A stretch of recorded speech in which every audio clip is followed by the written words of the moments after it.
Maayong adlaw kanimo DJ Sam ug sa imuha mga viewers. Ako si Lee, taga Malabang, Lanao del Sur. Na ako'y gamay nga problema, gamay lang siguro ni para sa inyo ha. Kay mahitungod raman ni sa akong love life. Why label, kumbaga. Minyo na di ay ko DJ Sam ug dunan ako'y tulo ka mga anak.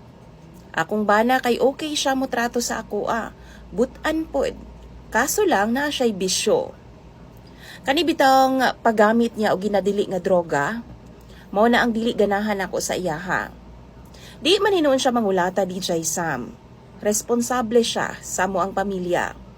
Kaso DJ Sam, ang yang ora nga matipuno, sa una ha, kay unti-unti naman ko siya nga nawala. Tapos gumika na sa iyahang bisyo. Maot na nga akong bana DJ Sam. Kay lagi, bisyo man niya ang iyahang gipalabi. Pero sa gikaingon na nako, di pud siya irresponsable sa among pamilya. And then, niabot bitaw sa punto nga nawa na nga akong gugma sa iyaha. Ing ana day na no DJ Sam, kung naanay laing mo pakilig sa imuha, magbali na gyud ang imuhang atensyon didto. Karon ako'y nakaila, pamilyado pud ni. Pero, unsaon man ako DJ Sam nga na-fall man kay ko sa iyaha.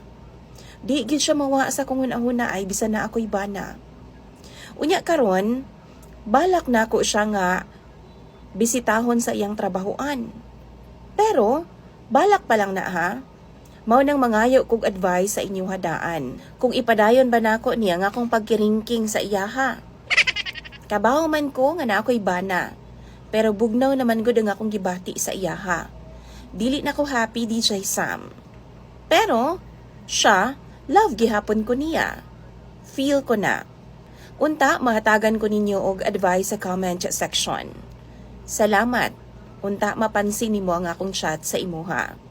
Pakitago na lang sa ako ang identidad. Imong sender DJ Sam, Lee.